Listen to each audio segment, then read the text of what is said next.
Bonjour et bienvenue sur Medscape. Je suis Walid Amara. J'ai l'énorme plaisir d'être accompagné aujourd'hui par Jérôme Taïeb. Bonjour Jérôme. Bonjour Walid. Alors je voulais qu'avec Jérôme qu'on refasse un point sur l'ESC. Vous avez sûrement vu d'autres actualités traitées par les autres experts français sur Medscape. Et puis j'ai demandé à Jérôme finalement quels sont tes coups de cœur de cette ESC à ce jour. Bon, alors il y a beaucoup de choses qui sont passées, puis il y en a une que j'attends, c'est celle de Elon AF pour tout à l'heure, mais on ne pourra pas donc du coup avoir les résultats aujourd'hui. Les deux que j'ai retenus, c'est deux études qui répondent à des vraies questions. C'est CanAF, toutes les deux dans des late breaking. CanAF, c'est une étude où la question posée, c'était chez un patient qui a un pacemaker pour resynchronisation et une FA permanente, faut-il faire une ablation du nœud AV systématiquement? On avait tendance à penser que c'était le gold standard, que c'était bien. Et en fait, cette étude a été faite de façon randomisée, multicentrique. Elle prévoyait d'inclure 295 patients dans chaque bras, bon, donc avec l'ambition, un suivi de 2 ans. Et les critères qui étaient observés, qui étaient attendus, c'était critères primaires, classiques, décès, insuffisance cardiaque. Et au final, eh bien, l'étude a été interrompue pour futilité. C'est-à-dire qu'au bout de 67 patients, ils se sont aperçus qu'ils avaient les mêmes taux d'événements de chaque côté. Et ils n'ont pas voulu poursuivre cette ablation. Alors en face, il y avait l'indication, les médicaments, hein, bêta-bloquants, inhibiteurs classiques, digoxine. Les taux de resynchronisation, de stimulation n'étaient pas les mêmes. C'était 89% dans le bras médicament et 98% dans le bras ablation. Mais bon, voilà, ça a été arrêté. Alors, je me suis demandé pourquoi ça avait été arrêté quand même aussi rapidement. Il ne faut pas oublier qu'on crée une autre maladie quand on fait une ablation du nœud. Donc, je pense que les responsables ont dû être assez exigeants.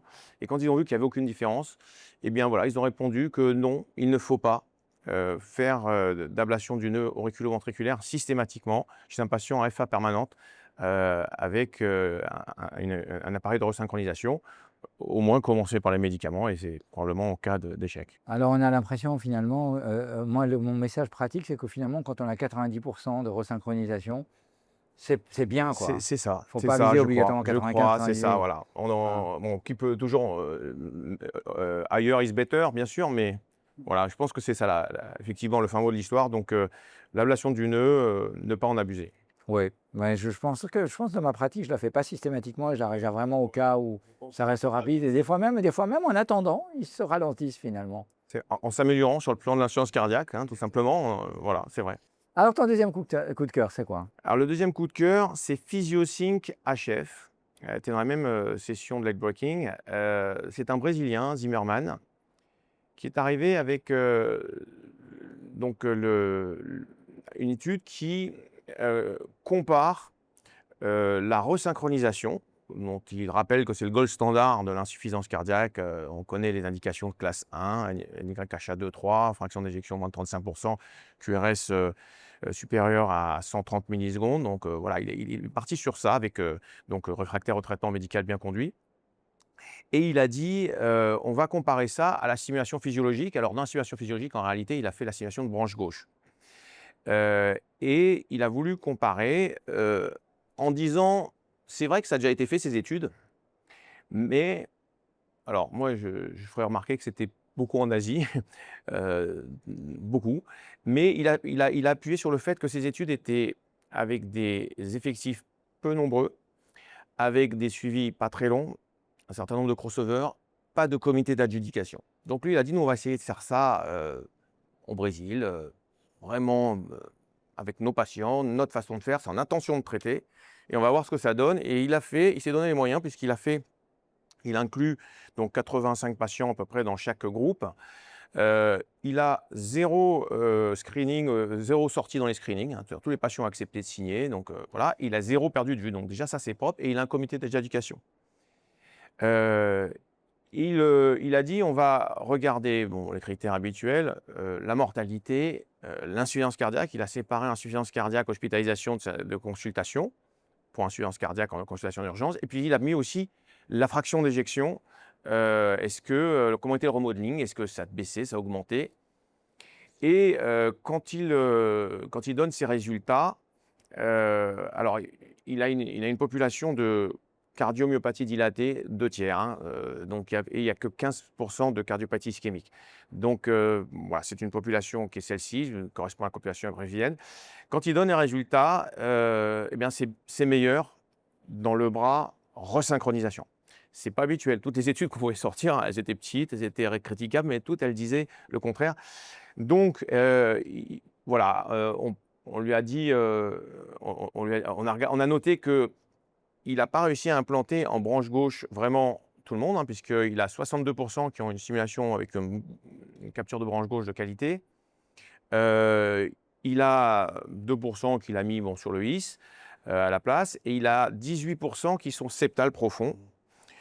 On sait que ce n'est pas la même chose, et il a quelques crossovers, 8 de chaque côté, ou quand il n'a pas arrivé, il est allé vers la vers le CRT. Et en intention de traiter, en tout cas, avec de la vraie vie, ce fonctionnement-là et ces résultats-là, eh bien, il sort vraiment avec clairement le CRT qui est meilleur, surtout, y compris. Donc, tout ça, c'était les critères primaires. Et puis, il y avait aussi sur les troubles du rythme, aussi sur la qualité de vie. Donc, je trouve que c'est un message intéressant qui rebat un peu les cartes. Et bon, il conclut en disant, bon, donc il faut des études randomisées de haute puissance et puis avec un long suivi. Alors, elles sont en cours. Il y en a dont on aura le résultat en 2029. Bon, voilà, donc ça, on verra bien. Mais donc, il y a quand même, je trouve que ça temporise. Et dans les fameuses controverses qu'on a dans les congrès où il y a, moi, je suis pour le CRT qui est le gold standard, ou alors, attention, la stimulation branche gauche, ça devient mieux. Mais il y aura peu de grains à moudre pour ceux qui défendent le CRT, outre le fait qu'il y a 25 000 patients inclus dans les résultats Moi, d'études j'ai randomisées. quand même l'impression que quand on sait bien faire quelque chose, on est bon dans quelque chose. Par exemple, la resynchronisation, si vous la faites depuis 20 ans, vous serez bon en resynchronisation. On vous demande de changer les techniques. Et peut-être que la courbe d'apprentissage pour la branche gauche, à mon avis, elle est plus facile que celle de la resynchronisation. Et les jeunes, je vois les jeunes de mon équipe, vont aller plus facilement vers une branche gauche que moi, qui est un peu plus vieux qu'eux. J'espère que je suis encore assez jeune. C'est vrai, mais aller dans la branche gauche, c'est-à-dire arriver dans le septum et capturer la branche gauche, est-ce qu'on y arrivera à chaque coup avec des VG qui sont dilatés? Alors là, en plus, c'était des CMD. Voilà. Alors, il faut savoir que les patients n'avaient pas de défibrillateur. Ils n'avaient pas de défibrillateur parce que dans leur système de santé, ils n'ont pas les moyens de payer des défibrillateurs en prévention primaire. Et donc, il y a eu 3 morts subites. Alors, une dans chaque groupe et une dans le groupe bras CSP qui était dans crossover. Donc, finalement, il ne conclut rien là-dessus. Voilà. Enfin, en tout cas, c'est, je pense, une étude intéressante qui marque. D'ailleurs, les gens qui ont posé question ont dit merci, effectivement. Alors, au moment où on tourne cette vidéo, il reste quand même plus de 24 heures de congrès. Dans les 24 heures qui suivent, est-ce que tu as une étude que tu vas surveiller? Alors oui, c'est le ELONAF. ELONAF qui est une question posée sur la possibilité d'arrêter les anticoagulants chez un patient à qui on a réussi l'ablation de FA. Voilà. Et là, j'attends le résultat. Je crois qu'on l'aura tout à l'heure. Donc, à suivre. Moi, je regarderai Nano-PFA, c'est l'électroporation avec des énergies à très courte énergie, c'est-à-dire c'est des Chinois qui le font. L'idée, c'est de pouvoir faire l'électroporation sous anesthésie locale. Donc, je regarderai ça attentivement.